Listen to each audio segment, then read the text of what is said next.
nagtatry ako.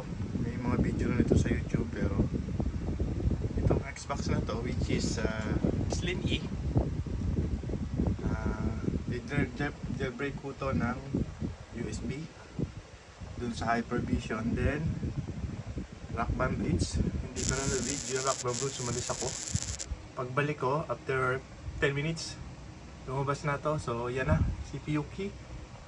So okay natin. Okay, so Hypervision, yay, have fun. So Hypervision kernel have been patched. CPU key, yan, yay. So select ulit, yay, select, yan na. Then punta tayo sa games. Pwede na nating sa XX menu. Yan, XX menu. So ito tayo sa non-dump. Idadump natin yung non-dump flasher XCE. So dump natin. So press X if you want to dump your NAND with Bordeaux. Press anything else if you want to press X. So press natin yung X. Ayan. Idadump niya yung NAND. Nire-readingan na siya ng NAND. Sa halip nalagyan natin ng flasher na maghihinang pa tayo ng maraming wire. Tapos yung NAND na mapa-flash niya, ilalagay natin dito sa computer. Yan, so complete after 20 seconds. 20 seconds lang yun na-dump yung NAND. So, okay, exit. Press any key to exit. So, balik siya sa main menu. So, balik ulit tayo sa XCX menu. Sa games. XCX menu.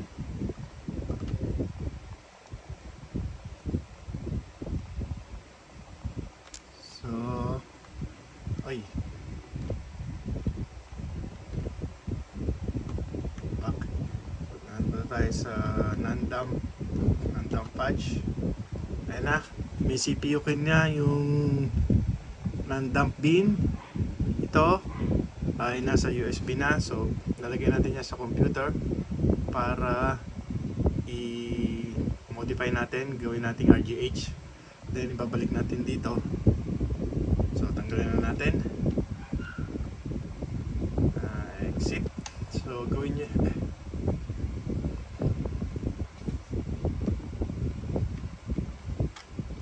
Balik tayo sa menu. Okay, home. Yes. So huwag muna natin patayin to kasi tanggalin natin itong USB. Kasi pag pinatay natin yung Xbox, i-jailbreak ulit natin. So babalikan natin to, dali natin to sa computer. So ito na yung JRunner. Nilagay ko na yung CPU key. Ayan, yung source niload ko na. So ang gagawin lang natin dito ay si Corona 4GB. Check lang natin itong RGH3, RGH2, then create exbuild. Ayan, kikreate yan. Create exbuild, ayan na. So converting to RGH. Execute, have a nice day. Converting to RGH, yun. So converting to RGH, RGH3 conversion finish. Save to macOS Journal with extra 4408 image is ready. So yung plus bin, yung JRunner. So hanapin natin yung JRunner. So ito. So JRunner daw.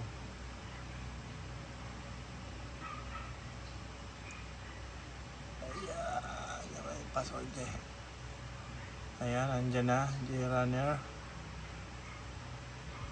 So, should be dito today. Anong number daw? Save to 44408. 44408. Dito lang yung 44408.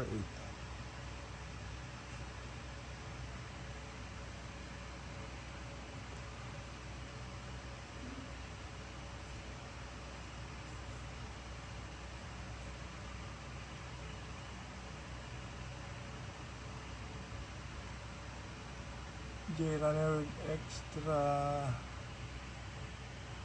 44408. Ayun, 44408. So, yung A plus bin, lalagay ulit natin sa drive. Then, papasok natin sa Xbox.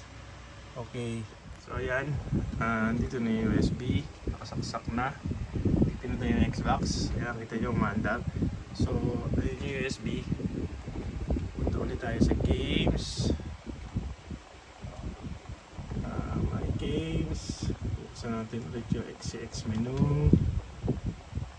XCX menu. Uy, no. Hindi yan.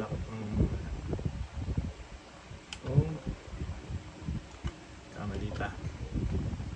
Meron talaga isang kamay lang nagbibideo. So, punta tayo sa My Games. XCX menu. A.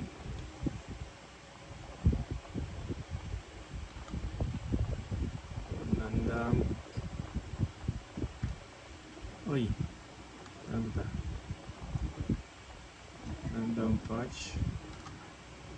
So, run ulit natin yung Run Flasher XCA. Ayun yung A plus bin, yung ginawa natin sa computer. Ito yung dump kanina. Ito yung A plus bin para sa RGH. Papalitan natin, modify na natin itong plus bin. Ginawa natin A plus bin para maging RGH 3 to. Then pagkatapos natin ma-flash niyan, is lalagyan na natin yung wire ng RGH. So A plus bin.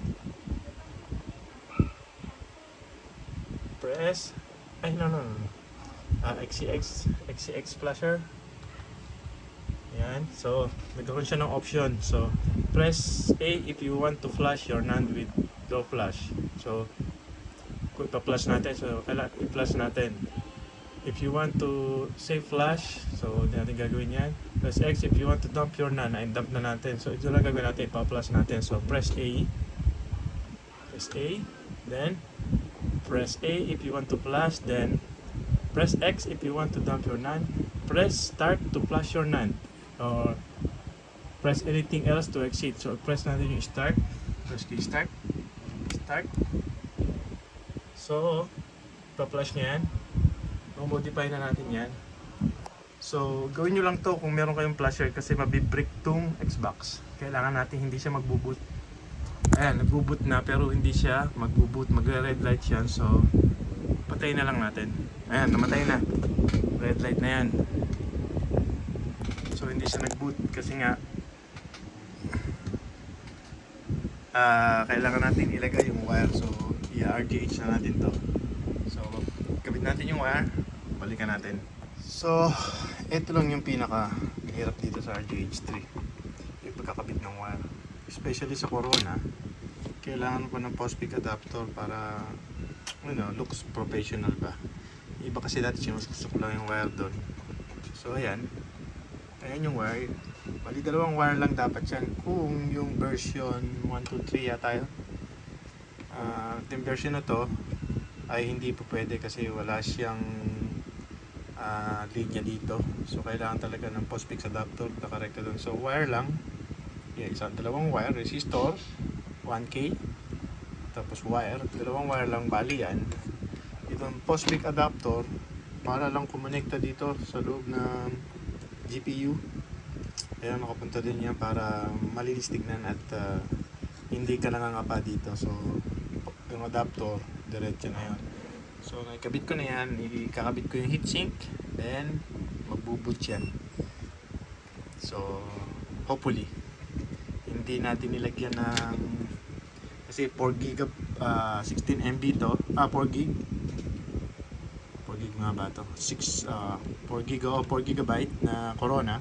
So kung hindi natin ginamitan ng lock band blitz, kung hindi natin nakuha yung CPU, kailangan nating readingan dito para i-dump yung NAND. Pero meron na ngang tethered na jailbreak, so nakuha natin yung CPU, na-dump natin yung NAND sa computer, nilipat natin, pinasok natin dito. So hindi mo na kailangan maghinang ng mga wire unless may problema to, yung NAND na binasa natin dito pwede nating ibalik sa original. Ihinang natin dito yung flasher. Ibig sabihin ng flasher, even yung ganito, Pico flasher, hihinang din yan, or yung NAND X. So i-pause ko video, kabit natin yung heatsink, lagyan natin ang thermal paste, then tingnan natin kung magbuboot. So yan, okay, yan, kinabit ko na yung heatsink, may thermal paste na, so kabit na sa monitor. I-start natin, tingnan natin kung magbuboot. Moment of truth, may kachampan, good sign. Yun. So RGH3 na, hindi tayo gumamit ng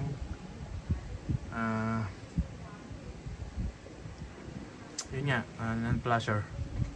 So ganun kadali na lang mag-RGH ngayon. So para mapatunayan natin yan, teka na lang, kakabit ko yung controller at lagyan natin ng Aurora. Madali lang. So yan, kinabit ko na yung controller. Puput natin ito, nilagyan mo na ng hard drive. So dapat, kung hindi ko alam kung may Aurora to, hard drive na to, kung wala ay nalagyan natin. Pero tingnan natin kung mag-boot sa Aurora. Okay, good sign. Okay, yun, booting. So mabilis na siya mag-boot. RGH3, sana may laman yung hard drive. Ayun, may laman yung hard drive sa Aurora. So RGH na. Uy, yung flux, maganda pala itong laman na to. 500 gigs, may 97 na games, na high quality games, na hindi yung mga kung ano-ano lang na maliliit na ano niya, yung maliliit na mapadami lang yung games. So 97, mga high quality games. Yan. So okay na. RGH3 using Rock Band Blitz. So patayin natin. Tingnan natin kung pass boot. Oh.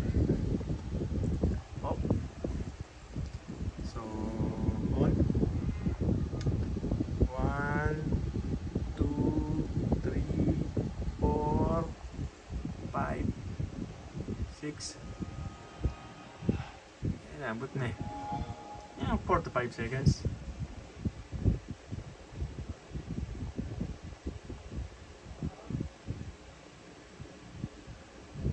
Aurora. Yes.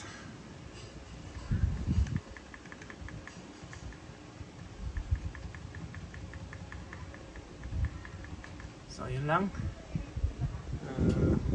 RGH3. So hindi na tayo magkukonekta. So kita nyo naman yung pads na yan. Malinis na malinis yan. Walang hinang yan. So hindi na tayo gumamit ng pads. Ginamitan lang natin ng NAND flasher. Ng simple NAND flasher. Dahil sa USB na jailbreak niya, para mabasa yung CPU key, ma-dump niya yung NAND, yung na-dump na NAND, minodify natin sa JRunner, RGH3, and then binalik natin doon sa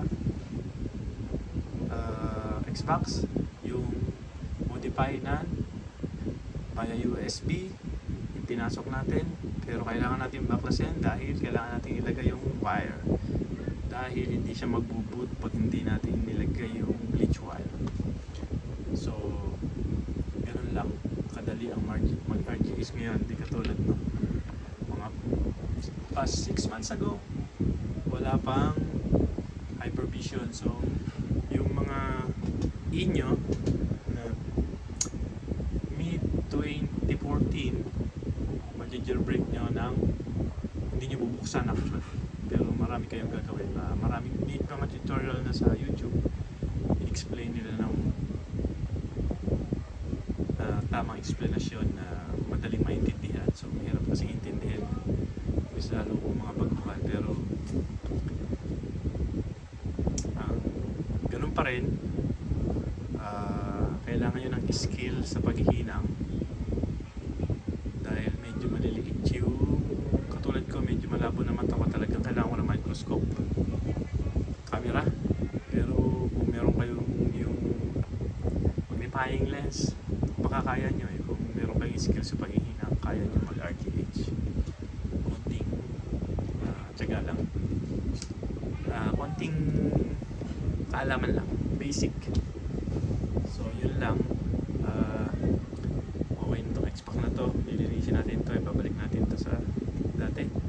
Then good for additional sa ating mga collector. Kung meron gustong bumili,